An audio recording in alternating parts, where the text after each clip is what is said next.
And we are in the very last second of the game and it's over. Come on, we've won the league. Really didn't think it was going to happen. We were on the brink of the sack. We sorted it out, we sorted morale out, and the lads have done the job.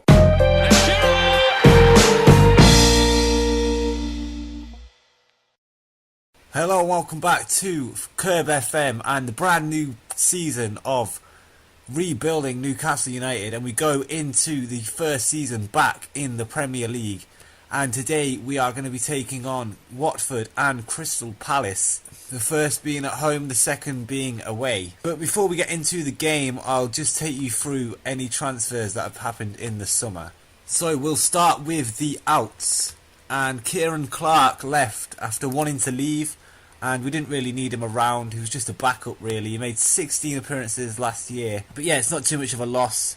And we made 3 million profit on him as well. We sold him for 8 million to West Brom. And then we sold Matt Sells to OM, or Marseille. And we got 7.75 million for him, again making a profit for the club. We've brought in a new first team keeper, so he's not needed. And I think he'd get upset if we weren't playing him in the first team. So we may as well cash in on him while we can. Then Grant Hamley was also sold for the same reason as Clark. He only made 11 appearances and we sold him for 8.75 to OM again. The transfer of Tovan finally went through. This was already in the game and he went to OM as well for 11 million.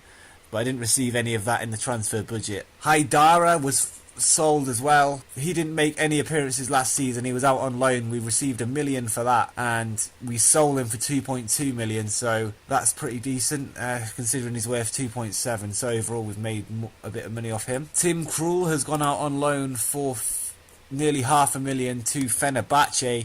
He's not needed either. Henri Saivet left for Hull for 9.5 million. I was pretty pleased with that. He didn't make any appearances for us last season. He was out on loan and we got a decent chunk of money for him. Emmanuel Riviere has left on loan for 1.1 million and another striker has left on loan. Alexander Mitrovic has gone to Köln and I want him to get first team football in a good league, and he's gone off to the Bundesliga and we're going to receive 1 million for it. And hopefully when he gets back he's going to improve and hopefully push into the first team, but I just didn't think he'd get enough games this season. And also some others like Chris Cohen, Gamez leaving on freeze, a load of youth leaving, and then some youngsters going out on loan as well. 2 to Gateshead, our feeder team, and 4 to Shrewsbury, our other feeder team, so hopefully we can help them get up the leagues. And then now we're going to go into the transfers in, so we'll start with James Wilson signing permanently from Manchester United after his great season last year for us on loan. He gave a big hand in getting us promoted last season, so we signed him for 25 million. It could rise to 30 depending on some clauses, but yeah, he appeared in every league game last season, so it was vital that we brought him in, and he's got good potential as well. So hopefully he can reach that 4-star level if we give him some games in the Premier League. We signed Xavi Munoz on a free from Real Madrid. And he probably won't ever make it to the first team. He's 22, but I think we can make a bit of profit off him. Another free transfer with Ryan Bennett coming in just as backup. He sort of replaces Hanley and Clark. As well as Stephen Kulka, who comes in as a backup for the DC position as well. And we got him for 9.25. I hope he can maybe improve and turn into a Premier League player. His stats suggest that he is. So yeah, I reckon his report could improve with some games. And another centre-back coming in Issa Diop. And this guy has great potential. His scout come back with him from France. He played for Toulouse, but we got him for 6.5 million and he's got some great potential. He's got some things he could improve in, but I think he's going to turn into a quality player for us in the future. And he's got some great stats already. Andrew Robertson comes in as well. He's going to be our starting left back. He came in from Hull for 12 million and I think he's quality. He's got potential to get even better. We got Heide Teravest or Teravist, something like that. He came in from FC20 for 3.5 million. Another one for the future. He's gone into the under-23s for now. But you can play centre-back and right-back. And then we got Ivan Mosinic. He's going to start as our defensive midfielder. He's He's a solid player, good for Premier League, great stamina. He could even drop into the box-to-box role if we needed to. He used to play in the Austrian Bundesliga. He had a great season for Rapid Wien, and we got him for only 3.3 million, so I think that's a bargain. And then we move to the final two signings so far, and we've signed two players that started at Newcastle United and are homegrown at the club, which I think is vital for when we get to Europe. And it starts with a brand new goalkeeper. He's going to be starting for us, Fraser Forster, someone we should have never really got rid of. He left for Celtic, and around the time it was a choice of him or Krul, and we went with Krul and sold Forster. So yeah, we brought him back, and we paid 15 million for him. I think that's a bit of a bargain, to be honest. I think he's solid. Looking at his stats, he's got some 18s, 16s, 19s spread around, 20 jumping reach.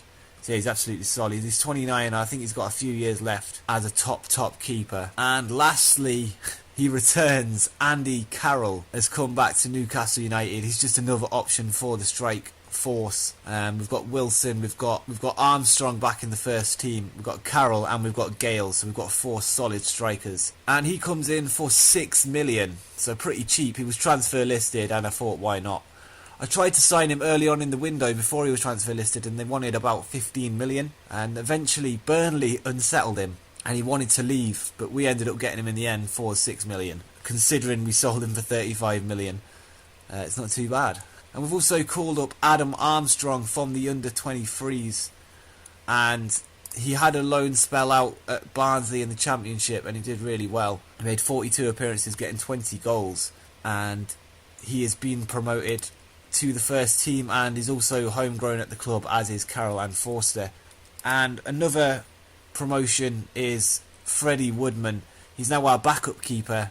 He had a loan out at Kilmarnock in the Scottish Premiership, and he made a few appearances, improved over time, and I think he's a solid backup, and he's got some good potential as well. He'll be the starting keeper for the under-23s. He will be made available to play for them. But with all that out of the way, I don't think there's anything else to show. We're going to get straight into the Watford match, and we're going to start with Forster in goal, Robertson at left back, Lascelles and Mbemba again, as they were last year in the centre of defence. At right back we've got Jenkinson, who had our highest average rating last year. We've got in a debuting Mosinic, we've got Diame and Shelvey in the centre of midfield, Perez, Armstrong and Wilson all start in the front three. So this is a chance for Armstrong to show what he can do in the Premier League and hopefully push on and become a Premier League striker for us. He gets the nod because Dwight Gale is out for 2 to 5 weeks, so this is Armstrong's chance. Possibly bring on Andy Carroll later on in the game, but we'll see how things are going. And we could see a debut for Issa Diop off the bench as well. And we've got a free kick. Armstrong flicks it on, brings it down. Wilson, can he get the shot? A bit of scrambling in the box. Armstrong doing well there. He almost created the opportunity twice. But they're hitting us on the counter-attack. Suarez. And it's into Troy Deeney, and it's 1-0 to Watford. On the counter-attack. That's not good. Suarez looks for the cross.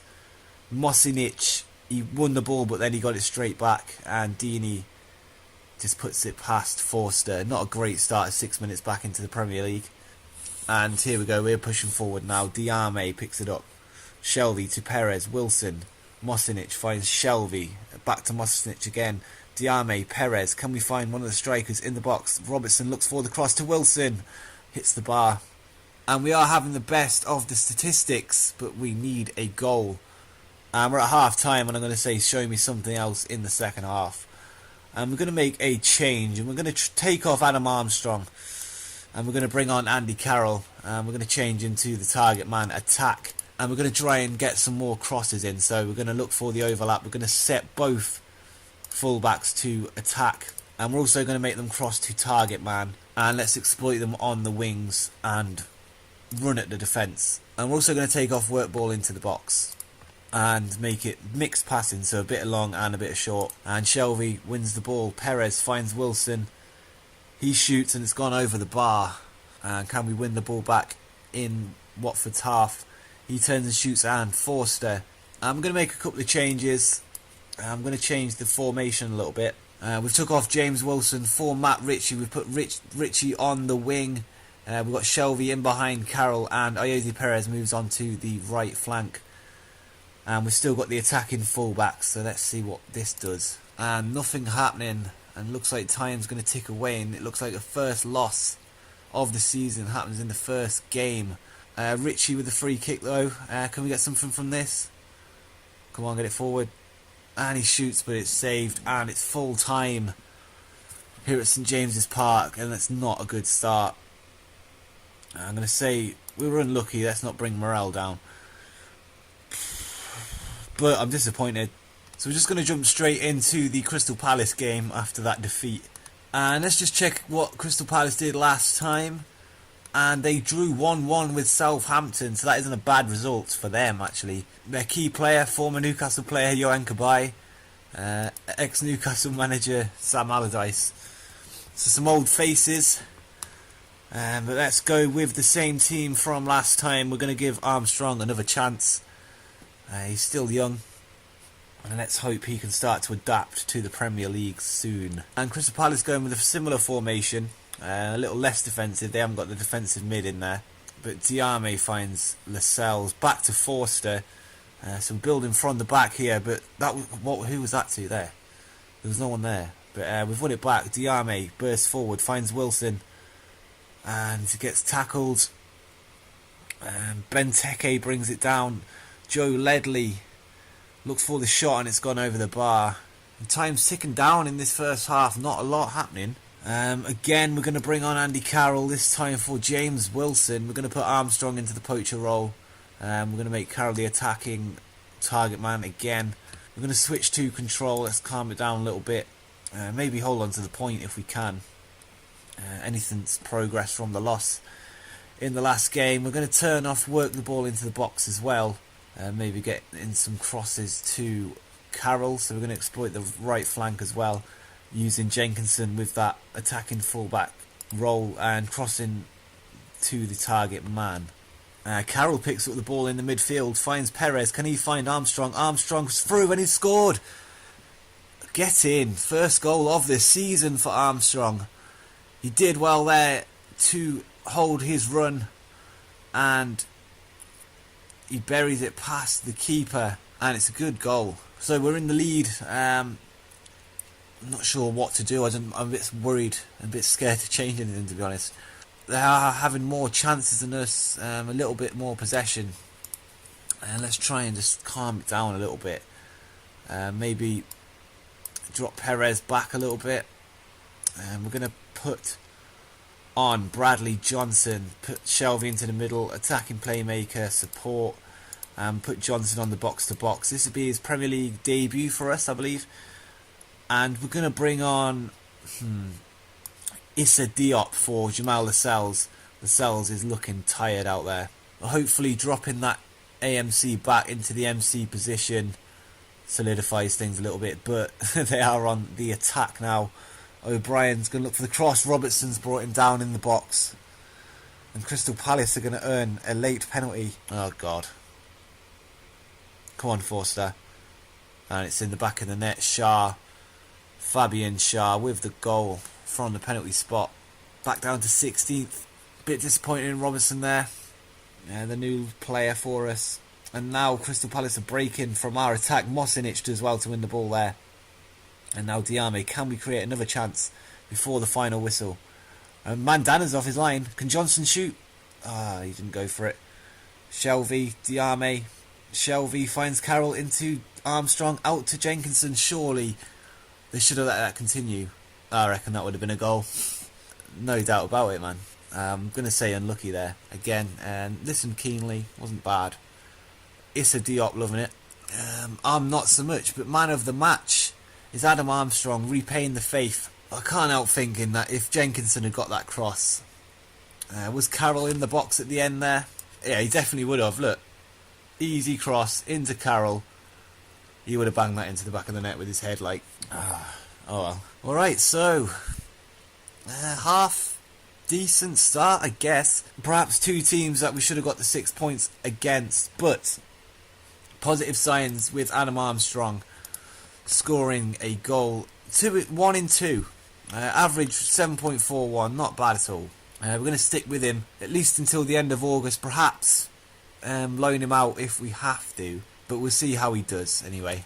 But for the next episode, we're going to bring to you West Ham away at the London Stadium, and then Manchester United come up to St James's Park. Hopefully the league table's looking a bit more healthy for us when we get there. But yeah, let me know what you think of the new signings in the comments below, and make sure you hit the like button if you've enjoyed today's episode and looking forward to the Premier League season, not only in the game but in real life. We got promoted yesterday, good stuff. And yeah, hit the like button and subscribe for more Football Manager 2017 content, and until next time, peace.